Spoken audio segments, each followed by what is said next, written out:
Holy shit.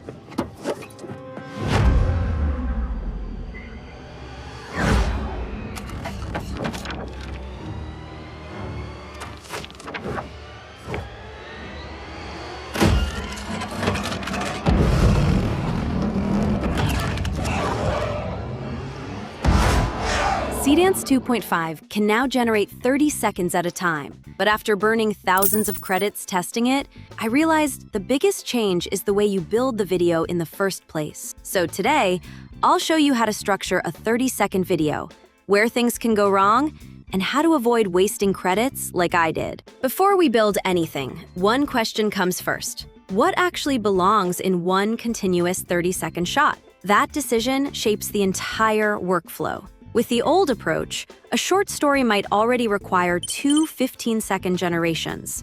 Then comes the cleanup. Character consistency, visual continuity, sound, and the transition between both clips. The longer the story, the more seams there are to fix. A 30-second generation removes some of those seams, especially when you're creating a continuous one-take sequence. Like this one. The scene starts inside the preparation area, then walks out until she drives away. For this kind of sequence, the prompt structure is fairly simple. And by the way, I'll share all the prompts from this video. You can find them through the link down below.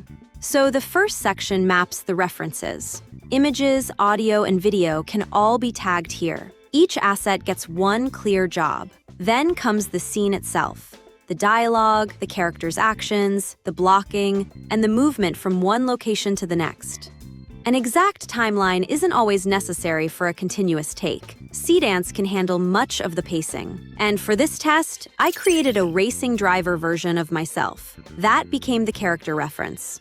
The prompt then described the complete journey, from the preparation area to the moment the car pulls away. I uploaded everything to OpenArt, switched the model to Seedance 2.5, set the duration to 30 seconds. And this was the result. You're clear.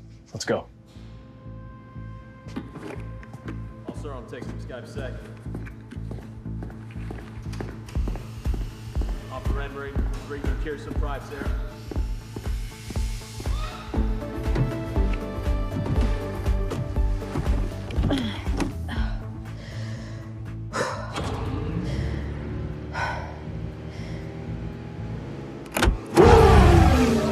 This result is already pretty good, but in actual AI filmmaking workflows, multi-shot is still the go-to. That means deciding how many shots you need, how the camera should move in each one, and how the characters should perform. That may be manageable inside 15 seconds. At 30 seconds, the structure becomes much denser. Once the planning breaks down, the result breaks down with it. Just like my first generation, I built a sci-fi scene about an astronaut returning home, cramming 22 separate shots into a 1,300 words prompt. And it completely crashed and burned.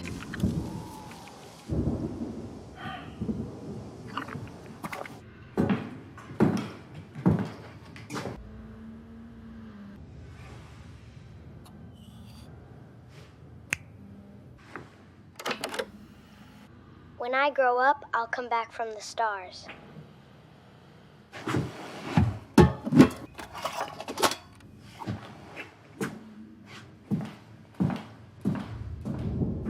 The errors are everywhere. Most of this footage is unusable. That failure made the real problem obvious. More detail wasn't the answer. Clearer structure was.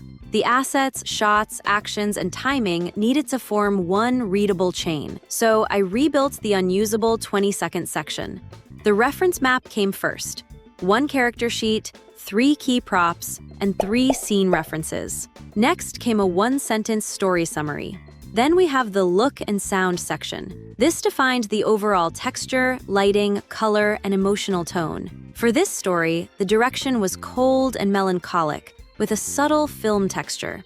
The music would be added later in post, so the generation didn't include a background track. Finally, the prompt moved into the shot plan. Each time block answered 3 questions. What are we filming? How is the camera filming it? And what needs to happen before the shot ends? This was the new result.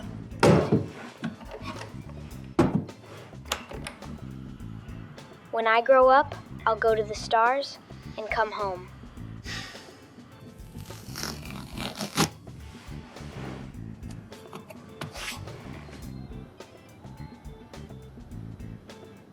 The improvement over the first attempt is obvious. But here's the catch. During my tests, I noticed a huge issue almost nobody talks about: action density. A shot can look great on prompt and still be impossible in real time. The dialogue may take too long, the physical action may need another second. That's exactly what happened here. When I grow up, I'll go to the stars and come home. This shot was set to 2 seconds when it actually needed 4 seconds for the entire audio to finish. So Seedance forced an early cut just to squeeze in all the prompt instructions. To fix this, include these pacing rules alongside your prompt structure when talking to your AI. That way, every shot gets budgeted realistically for the action and dialogue. Now let's watch the final version.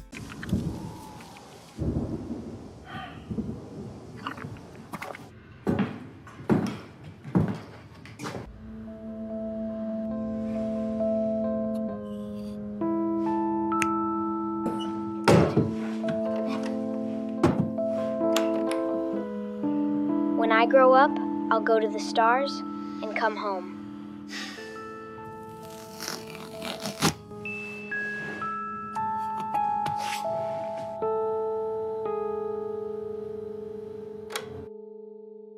On top of that, Seedance 2.5 has one annoying bottleneck everyone runs into: face moderation. The strict filtering can block your generation entirely, even if the character is 100% AI generated.